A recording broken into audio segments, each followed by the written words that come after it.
Hi, hello my people. Hey, yeah, I'm a little tired. Been doing a lot of reading last night. I got a new book in yesterday and got sidetracked on this new book. I was supposed to be going into the other history of the United States, but I got this one in yesterday. I said, you know what? I'm going to have to, what is this here? So you can get some light on it. History of the United States. This is by Morrison. This is volume number 1, Oxford. So get the date of this thing, publishing date, so you can see it. This is from the year of 1783 through 1719 is what's covered. And let's see, where can we find what I'm looking for? First edition, this was actually just under 100 years old. Impressions of 1928. First edition, 1927. I did say I only wanted to go with books that are 100 plus years old. It's starting to get a little expensive. So I had to kind of back it off a little bit. I got lucky on a couple books. I got some old books for less than $100. Now shit's costing the upward of $200 and $400. I'm kind of having to back off that shit a little bit. All right. Anyway, let's move into. Well, I can see I've been kind of hitting it up last night. I've been jumping from here to there, and they said, "Man, you're all over the place." No, it's kind of like what they say when you learning knowledge. You got to go here a little and there a little, but precept must be upon precept. Must be. So I'm using this book here, History of the United States, the one I did first. I was telling you guys about King James. I'm using that to make sure that precept are upon precepts. And so far they're matching up. It's a few things you can catch hijacks too by doing this. But anyway, let's get on back into it. That's what I brought you guys here for. So that's up. Now you can see this is, all right, I'll find that out. This is, the green is the areas of settlement in the 1790s. Now, imagine all of the damn killing. Think of 1790, right? And I'm gonna see if I can kind of point at that line if I can. You know, my peepers ain't so great. All right, this is all of the towns. I mean the territories to the east of the Mississippi. Just the east of the Mississippi. Now, 1790, we didn't even have all of the east of the Mississippi. Because look, this is what we didn't have in the United States, whatever you want to say, did not have all of these areas inside of those two fingers. They didn't have all of that, okay, in the 1790s. So as of 1790, this is all they had was the East Coast. Not even all of, well, none of Florida actually. They was down into Georgia, as you can see down here. But from 1790, in less than 150 years, they totally wiped out millions of people. We're going to go to the United States in 1790. That's what we're going to do. We're going to look at the North. We're going to look at the South. No, listen, we're just going to look at the North and the South. All right, and see how it was broken down. It'll be amazing. A few hijacks in there. Quite a few hijacks in there. All right, let's go here. Where is it? Let's start here. All right, in the 1790s, let's see. Less than half the territory had yet come under the effective jurisdiction of the United States or of any state. The population of 4 million. All right, let me move this here. I think you guys can tell I'm not going to move that anymore. I'm just going to have you read through it. The population of 4 million, including 700,000 Negroes, slaves. Okay, did you get that right? 4 million to include over 500,000 slaves. This is in 1790, all right? 1790. You think they brought that many damn people on a ship?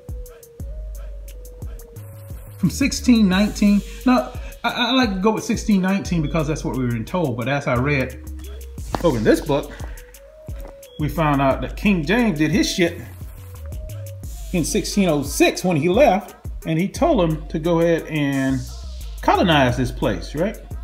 So I'm gonna stick with like 1606, okay? From 1606, which is what they tell us today, there was no Negroes over here. That's damn lie, and this book's don't prove it. But there are no Negroes over here. But in 1790, whoop, right there, 1790, again, it says, and the population of, this is the whole territory that I just showed you, and the population of 4 million, including 700,000 Negro slaves, were dispersed over an expanse of coastal plain and upland slightly more extensive than France. You get that? Smell a hijack, aren't you? All right, let's pause this for a second. Go to the next one. Alrighty, let's keep it moving. All right, what we're going to talk about, we're going to talk about some cities and a little bit of population in the cities. We're not talking about the whole 13 colonies. We're talking about the main cities, right? Check this out. In the 1790s, only 6 cities, Philadelphia, New York, Boston, Charleston, Baltimore, and Salem in the United States with a population of 8,000 or over. All right, this is just in the cities, since it's not talking to everything. This is a population of about 8,000 or over. Now, what was in those cities? All right, let's go to what was in those cities. It'll tell you a little bit about here they're going to talk about a little bit about comparison to Great Britain and all of this stuff. Let's go here socially. What was in those cities socially? It says, socially, these towns were composed of a lower class of Negroes. Lower class of Negroes. God damn it, they weren't slaves. They were composed of a lower class of Negro, not slaves. I'll prove that on the next page. A lower class of Negroes, laborers, and merchants. A middle class of shopkeepers, cabinet makers, and silversmiths, whose products in let's read all that. But anyway, yes. Bingo, right there. What is that? Socially, these towns were composed of a lower class of Negroes, laborers, and merchants. All right, let's go on over here. And the next page, we're just gonna, since it's just the next one, see, we're on page 6. Page 6. We're just gonna go across over to page 7. Page 7. And what we're gonna do is just gonna make a comparison of the poor Irish versus the slaves. Right down here. Let's see. Nor was anything to match the poverty of the European cities, and even the slave population of the Carolina rice fields was less wretched than the contemporary Irish peasants. Okay, that's your slave population. In the 1790s now, this was the population of the towns, social population of the towns of Philadelphia, New York, Boston, Charleston, Baltimore, and Salem. I know what some of you are saying, well, they were freed by that time. All right, this is 1790, all right? This is 1790. This is 1790. All blacks were not slaves. If you want to say blacks, again, I don't like to use the word black, but because everybody's not on board with it, I'm going to have to keep using black and white. They use black and white in here, but I'm looking for a book that's older so I can prove to you that we're not calling black all the time. Yeah, they were doing this. Is the 1928 version of history. Anyway, let's continue march. You see it?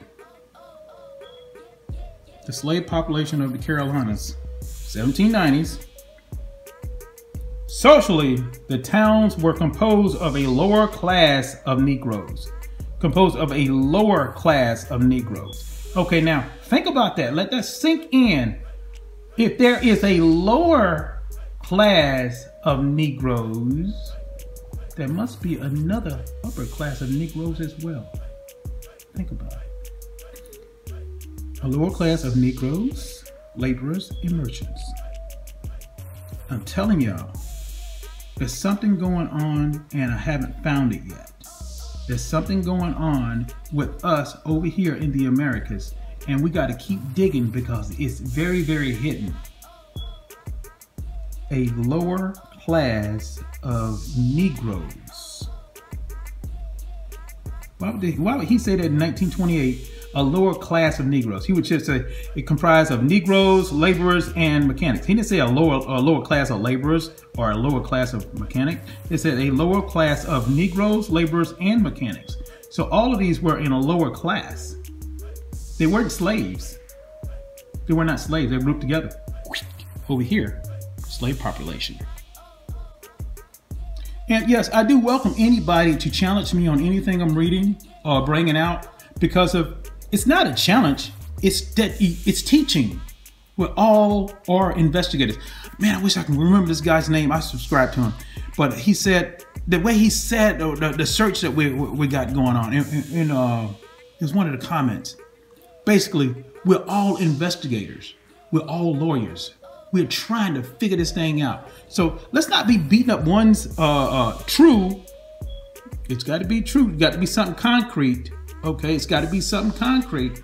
We can't be beating up one's concrete knowledge that they've found. All right, we've gotten out of the the United States in the 1790s on page 6 and 7. Now we're moving on over here to the North, 1790. This is on page 12, which is not there. Let's go to page 13.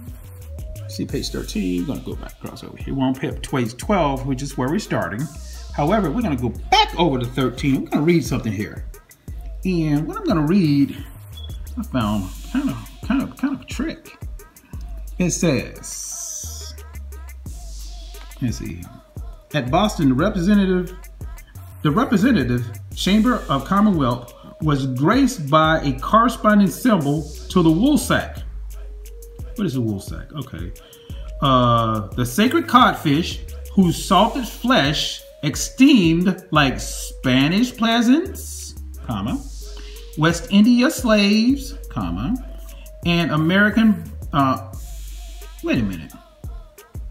What?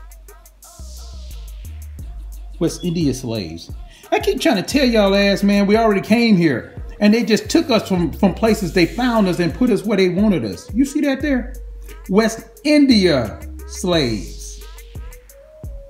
What is West India? The West Indies. A lot of people, well, they brought them all the way from India, from the western part of India. Watch your damn mind. Come on now, think. Think a little bit. West India is West Indies. I can prove that too. West India slave. All right, hold on. Let's just move on. I was a little excited on it when I left the last time because I found something else to add on to what I just was telling you guys. Watch this. All right, let's go and read a little bit. It says, idleness was a cardinal sin. If a Yankee had nothing else to do, he whittled barrel bones from a pine billet, or carved a model of his last ship. He carved a model of his last ship. What does that mean? Let's continue to march. And he usually had much else to do. New England housewives spun, wove, and tailored their woolen garments and made cloth for sale. That's kind of cool. Okay, what's going on here? Okay. Small fulling mills and paper mills were established at the numerous waterfalls and distilleries in the seaport turned West India molasses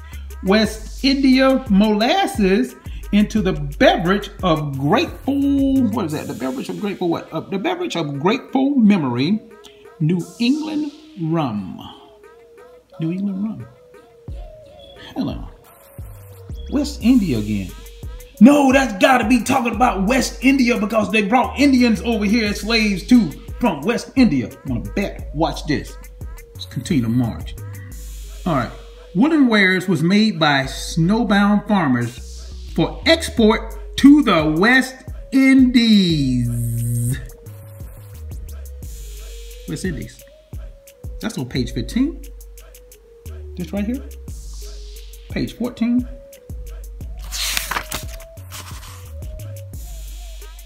West India slaves, page 13.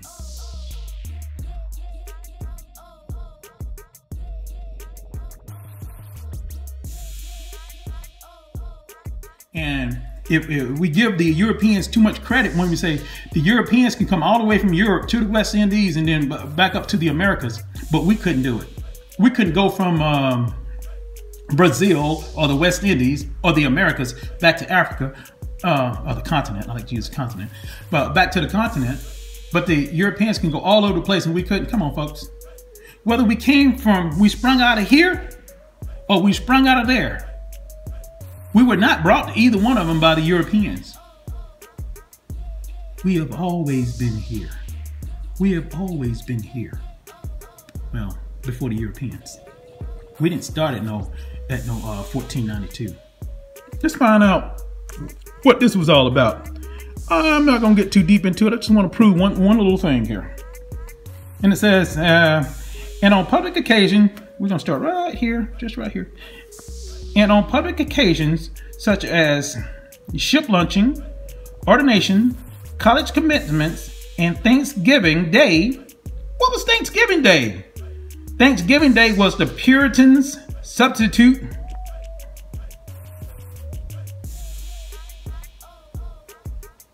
The Puritan substitute for for Christmas. Whatever that means, I gotta get deeper into that. You see it? All right, I'm out.